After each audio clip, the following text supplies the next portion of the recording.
stuff. Not only just putting out, it's not only just like quantity, right? Obviously quality is huge too. Because like I was saying with Facebook, if you're putting up stuff that nobody's liking and commenting, eventually you're not going to show up in anybody's feeds at all. Like people, with Facebook, it's they have an algorithm called EdgeRank, and EdgeRank is a relationship algorithm. So no two people, like even if, so me and Joe, if we both have the same 100 friends, we're not going to see the same feed on our home feed. If Joe interacts a lot with Dave's stuff and constantly is liking his stuff, Dave's content is going to come up on Joe's feed a lot more, right? So with Facebook, it's really about quality. It's really about putting out content that creates some sort of an emotional attachment or engagement. I don't want to use that word engagement, but yeah.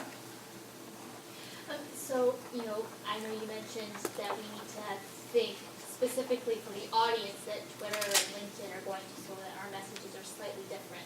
But how would our message, like what's the demographic for Google Plus? Is it, are we younger, are we older, are we more professional? LinkedIn is a professional network. Yeah. There's more men on Google Plus. I know on Twitter there's more women on and let's not even talk about Pinterest because that's all women. So, yeah, Pinterest is an interesting one too. How many people here use Pinterest? How many people have never even heard of Pinterest? Okay. So Pinterest is like you basically share pictures and videos that you find interesting. But it's 84% female, I think it is. That's in North America. I heard Yes. in Europe it's almost equal, men and female. Yeah, they also carry Merces there, but that's a different discussion. But I mean, in terms of, and Pinterest is 25 to 55 female who really like luxury and high-end products. So if you're a marketer, that's a dream network, especially if you're marketing like high-end products, right? So yeah, I don't know. It's interesting. They're growing way faster than a lot of social media networks right now. So yeah.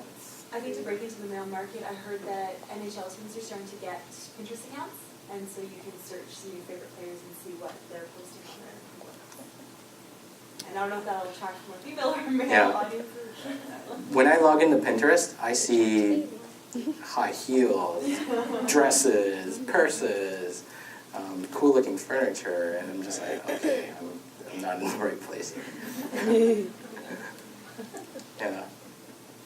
So not really a business tool for what I do. Pinterest? Yeah. I mean, one of my restaurant clients, they're like, hey, what's this Pinterest thing all about? I want to get on Pinterest. And, really, I asked him, what do you want to do with this Pinterest? He's like, oh, I want to put my menu items on there. And I'm like, that's not very interesting. There's a reason why it's called Pinterest. There's the word interest in there. Like if it's not interesting, don't put it up there.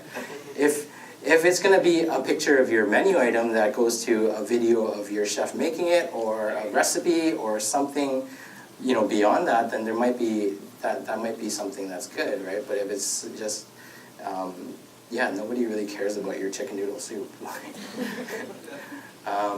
And yeah, but if you're McDonald's and you have like a rich 100-year history, and that might be something that's that you might want to document through Pinterest. And yeah, and Facebook timeline is coming out at the end of this month, so you guys, that's another thing that you guys need to put on your radar because it's changing. And anybody who has a brand page right now, it's you need to be aware of that.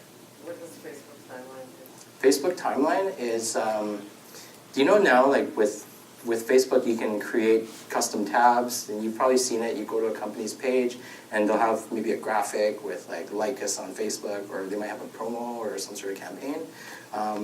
There's no longer the ability to land on a page like that, like a custom page.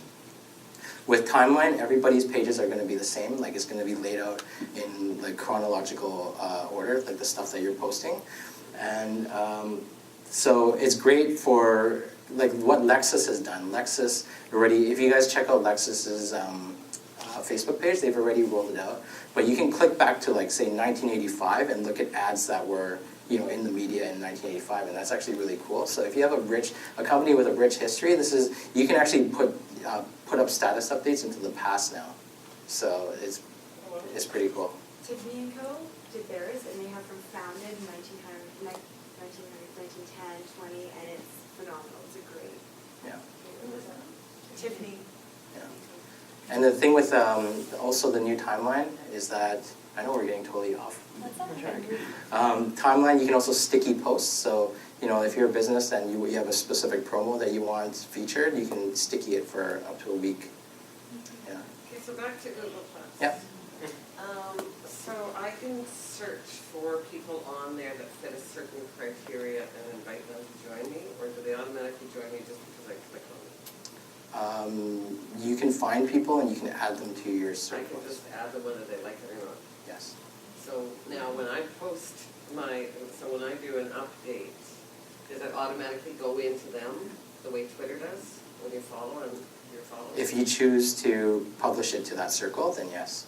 You can choose to publish it to all your circles and just make it a public update. So I personally, so say I'm the victim of that and I all of a sudden have all this stuff coming in, I can block them? You can block people, yes. So it is, the default is on the other side of the coin versus Twitter. Yes, because you can target. Okay, Yeah. that's curious, okay.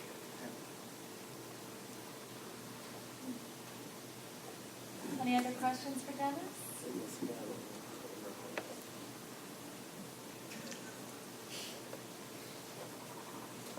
Well, Dennis, I do know there is Wi-Fi in here, so Oh. maybe if you want to try, it's called. Sure. Let me see here.